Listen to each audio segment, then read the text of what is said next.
Maminko, vyprávěj. Dětem nejen předškolního věku bychom měli číst. Denní rituály mají děti rády. Z knihy Pohádka o Danečkovi a jeho lampičce. Napsal Radek Beneš, čte Marie Dobrovolná. Milé děti, už jste slyšeli o kouzelné lampičce? Že ne? Tak pozorně poslouchejte. Byl jednou jeden malý chlapeček jménem Daniel, ale jeho kamarádi mu říkali Dane a maminka Danečku nebo Dádo. Daneček měl jednu zvláštnost. V noci se mu nechtělo spinkat. Trochu se tmy bál, ale maminka mu vždy říkávala, že strach je přirozený, jen je důležité se umět strachu vzepřít, postavit. Daneček nad tím přemýšlel a promítal si před očima velká dobrodružství a tajemné poklady. Jedné noci, když se všechno ve městě uklidnilo a jen Danečkův pokoj byl prosvětlený malou lampičkou, se stalo něco neuvěřitelného. Lampička, která měla podobu malého veselého sluníčka, ožila. Její světlo zacinkalo, jako kdyby se smálo, a z ní se ozvalo: Ahoj Danečku, jsem Lampa, tvůj noční kamarád. Daneček nejdříve nevěřil svým uším. Lampičky přece nemluví, řekl si. Ale Lampa se znovu ozvala. V pohádkách se může stát cokoliv, Danečku. A my jsme právě v jedné takové. Začali si povídat. Lampa byla plná zajímavých příběhů o tom, co vidí, když ostatní spí. Povídala o stínech, které tančí na stěnách, o měsíčních paprscích, hrajících si na okenním parapetu a o hvězdách, které blikají do rytmu noční melodie. Daneček byl nadšený. To je úžasné, zvolal. Vždycky jsem si přál mít kamaráda, se kterým bych mohl sdílet noční dobrodružství. Lampa se rozsvítila ještě více. A já jsem si vždycky přála mít někoho, komu bych mohla ukazovat kouzla noci. Co kdybychom spolu prozkoumali, co se děje, když svět spí? Daneček byl nadšený a zvědavý. Ano, to by bylo skvělé, ale jak to uděláme? Lampa se zasmála. Jen zavři oči a nech svou fantazii pracovat. V pohádce je vše možné.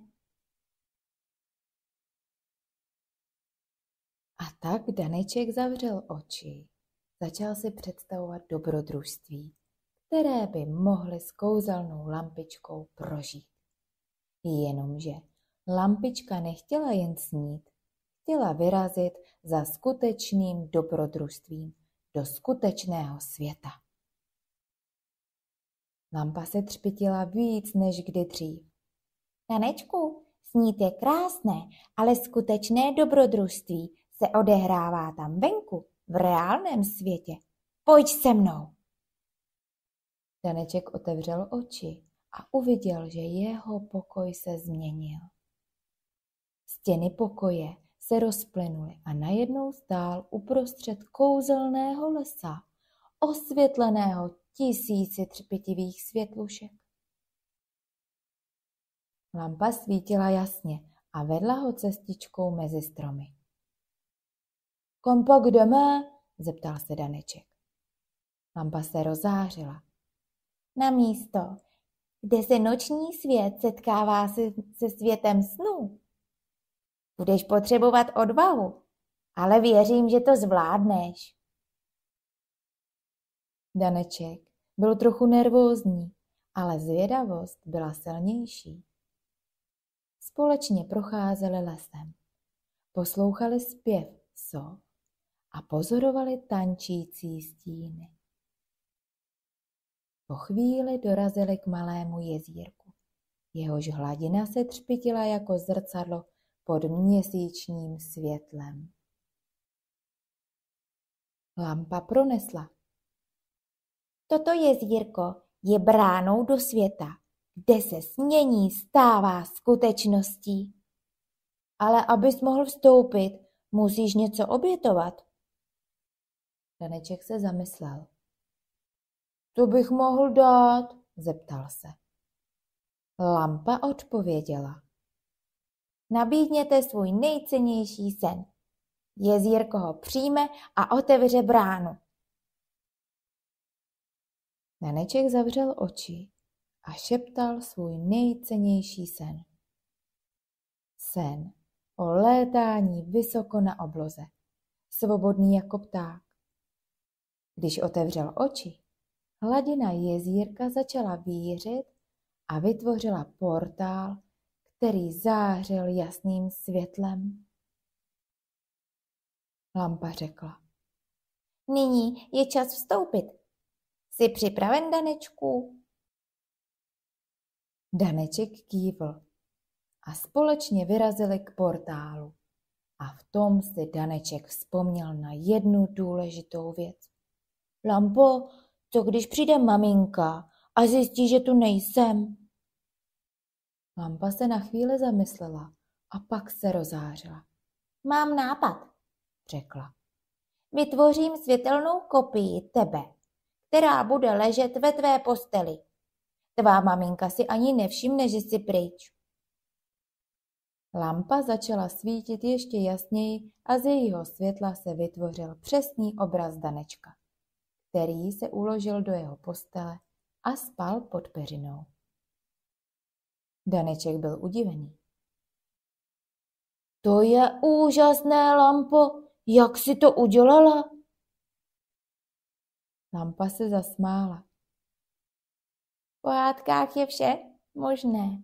A teď rychle, než se svítání dotkne obzoru.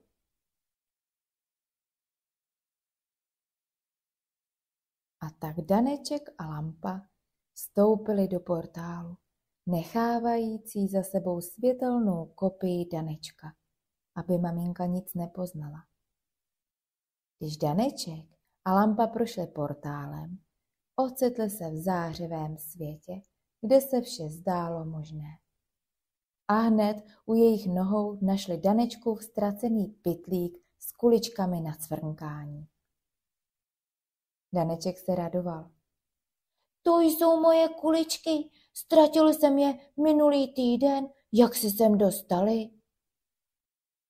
Lampa zářila tajemně. V tomto světě se shromažďují ztracené věci ze světa snů a přání. A tyto kuličky nejsou obyčejné, Danečku. Každá z nich má kouzelnou moc. Daneček vzal jednu kuličku a pozorně si ji prohlížel. Byla to jeho oblíbená kulička, modrá s malými stříbrnými hvězdami. Lampa pokračovala. Když hodíš jednu z těchto kuliček na zem, přenesou tě na místo, na které myslíš. Ale buď opatrný, protože kouzla jsou nepředvídatelná. Daneček byl nadšený. To znamená, že můžeme cestovat kamkoliv chceme? Ano, odpověděla Lampa. Ale každá kulička může být použita jen jednou, takže si své cíle vybírej moudře. Daneček si vybral kuličku a stál na okraji lesa, který se rozprostíral před nimi. Kam bychom měli jít? Zeptal se. Lampa zářila nadšení. Vybírej místo, kam tě táhne tvé srdce. Místo, kde se skrývá tvé největší dobrodružství. Daneček si vzpomněl na starý příběh, který mu maminka vyprávěla o tajemném hradu ve vysokých horách, kde bydlí moudrý drak, ochránce starodávných tajemství. Zamouřil oči, představil si hrad a s nadějí v srdci hodil kuličku na zem. Najednou se kolem nich rozproudil vír barev. A když se barevný vír rozplynul, Daneček a Lampa stáli před mohutnými bránami starobylého hradu. Hrad byl posazený na vrcholu vysoké hory, obklopený hustými lesy a strmými útesy. Jeho věže se vypínaly do oblohy a na hradbách visely prapory, které se houpaly ve větru. Daneček byl úplně ohromený. To je on, Lampo, hrad z maminčina příběhů. Lampa zářila nadšením. Tak tady tedy žije moudrý drak. Pojď, podívejme se dovnitř. Šli k bráně a Daneček se lehce dotkl chladného kamene. Brána se tiše otevřela a oba vstoupili dovnitř. Hrad byl plný tajemných chodeb a starých sálů. Každá místnost byla plná starožitností a tajemných artefaktů. V jednom ze sálů objevili obrovskou knihovnu s knihami, které byly staré stovky let. Najednou se ozvalo tiché šustění a do sálu vstoupil drak. Byl velký a jeho šupiny měly barvu starého zlata. Oči měl moudré a přívětivé. Dobrý den, cestovatelé, pronesl drak hlubokým hlasem. Vítejte v mé domovině. Jak vám mohu být nápomocen? Daneček byl trochu nervózní, ale vzal odvahu do rukou. Dobrý den, pane draku. Přišli jsme hledat dobrodružství a moudrost. Máte pro nás nějakou radu? Drak se zamyslel a pak pronesl. Ne, ale mám pro vás úkol. V nejvyšší věži hradu je ukrytá starodávná relikvie. Pokud ji najdete, odhalíte tajemství, které hledáte. Daneček a Lampa se na sebe podívali s nadšením. To bude náš první úkol, řekl Daneček. A tak se vydali hledat nejvyšší věž hradu, připraveni na dobrodružství, které je čekalo.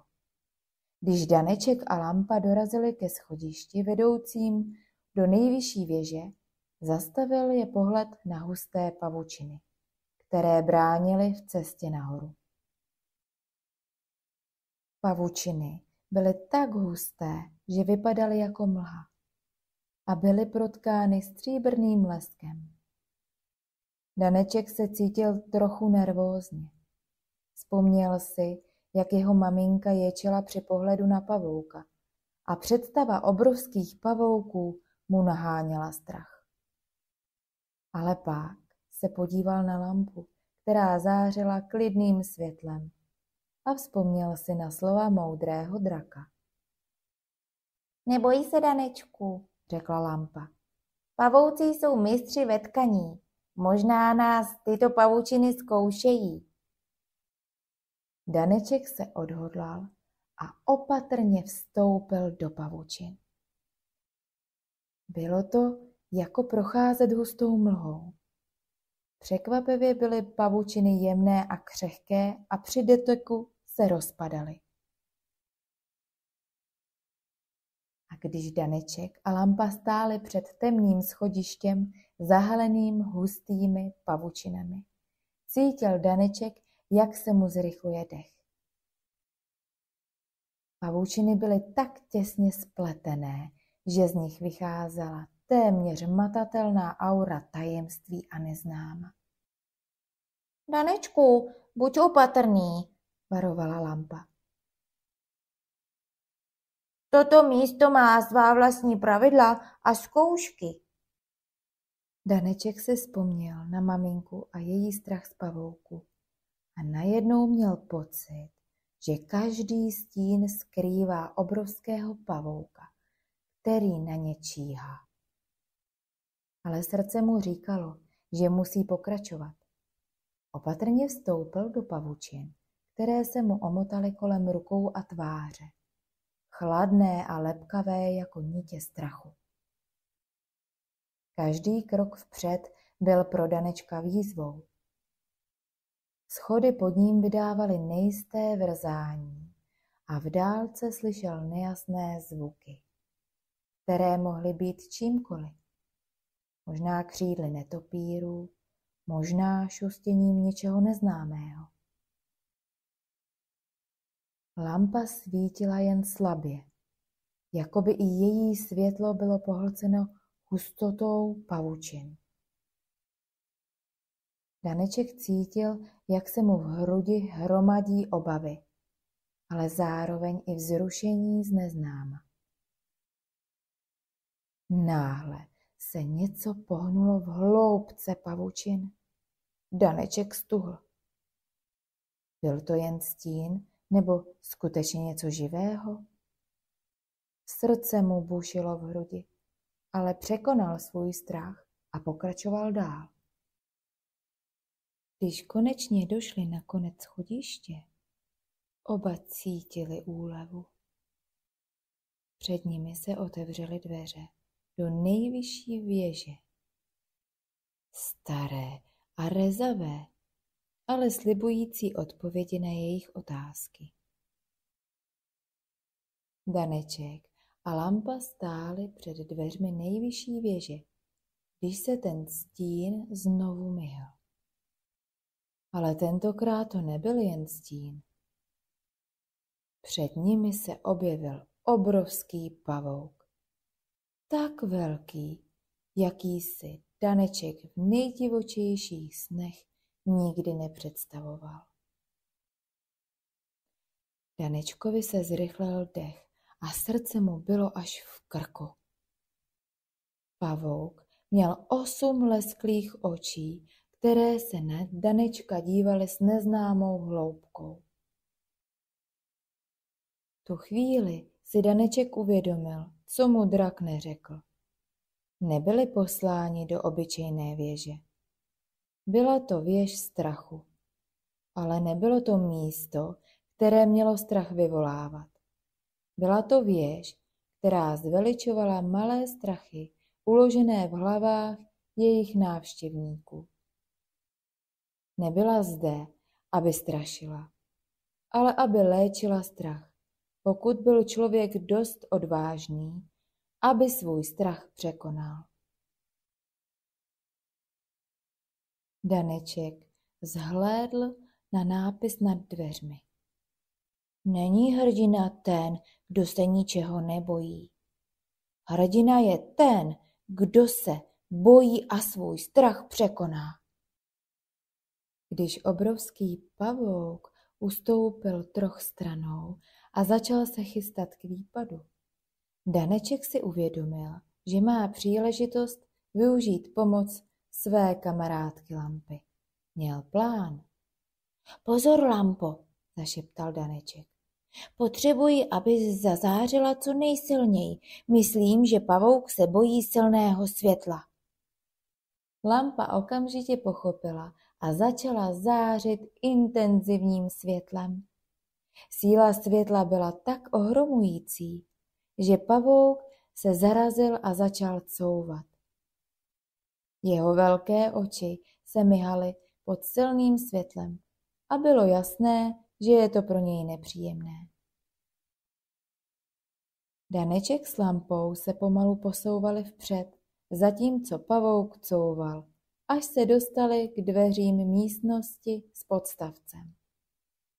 Když se dostali dostatečně blízko, pavouk se s nečekanou rychlostí otočil a zmizel ve stínech, unikající silnému světlu lampy. Daneček si vydechl. To bylo ofous, řekl. Díky, Lampo. Bez tvého světla bych to nezvládl. Lampa mile zablikala. Vždycky budu tady, abych ti pomohla, Danečku. Uvnitř místnosti, osvětlené jenom světlem lampy, Daneček uviděl na podstavci malou stříbrnou kuličku. Byla lesklá a zářila, jako by odrážela každý paprsek světla. Na povrchu kuličky byly vyryté podivné znaky, které se měnily a pohybovaly, jako by byly živé. Daneček se přiblížil a zvědavě si prohlížel znaky. Nebyly to znaky žádného jazyka, který kdy viděl. Připomínaly spíše starobylé runy nebo magické symboly. Co to může být? Zeptal se Daneček, když se díval na kuličku. Lampa se nad ní skláněla a zvědavě ji zkoumala. Tyto znaky se mění. Možná nám chce kulička něco sdělit. Daneček si opatrně kuličku vzal do ruky. Byla překvapivě těžká a teplá na dotek.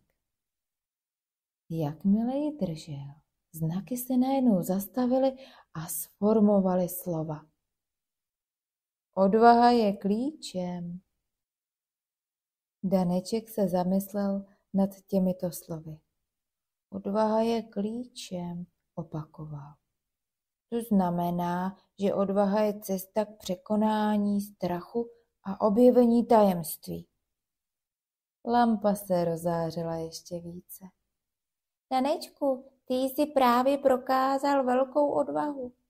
Tím, že jsi čelil svému strachu, si odemkl tajemství této věže. V tu chvíli se kulička začala rozsvěcet jasným světlem a celá místnost byla zaplavena září. Když se světlo rozplynulo, Daneček a Lampa se ocitli zpátky v Danečkově pokoji. Bylo to, jako by se nikdy neodebrali na dobrodružství. Daneček držel v ruce stříbrnou kuličku a teď už věděl, že má v sobě odvahu čelit jakémukoliv strachu. Daneček se podíval na hodiny na nočním stolku a uviděl, že je už pozdě. Maminka se brzy půjde podívat, jestli v klidu spí. Rychle se podíval na stříbrnou kuličku v jeho ruce a pak na lampu. Lampo, musíme něco udělat, aby maminka nenašla nic podezřelého, šeptal Daneček. Lampa se rozářila a světlo z ní zaplavilo pokoj. Neboj se, Danečku, vytvořím iluzi, že jsi celou noc spal ve své posteli. Daneček se usmál a lehl si do postele. Kuličku pečlivě schoval pod polštář. Lampa stále svítící vytvořila kolem Danečka jemnou světelnou clonu. Vypadalo to, jako by Daneček spokojeně spal ve své posteli. Několik minut poté, co se vše uklidnilo, se pomalu otevřely dveře a maminka nakoukla dovnitř. Viděla Danečka, jak klidně spí, a usmála se. Potichu zavřela dveře a odešla zpět do svého pokoje. Daneček nyní v bezpečí svého pokoje se usmíval do tmy. Věděl, že díky své odvaze a kamarádce Lampě může čelit jakémukoliv dobrodružství, které na něj čeká. A s kouzelnou stříbrnou kuličkou v ruce se cítil připraven na všechna další dobrodružství, která přijdou. A tak Danečkovo dobrodružství skončilo, ale jeho cesta plná odvahy a objevů teprve začala. Co přinese další noc? Jaké nové příběhy a tajemství ho čekají v jeho snech a nočních dobrodružstvích? To si poslechneme zase příště. Tak, milé děti, krásné snění a budeme se těšit na příští vyprávění o dalším dobrodružství s Danečkem a lampičkou. Dobrou noc.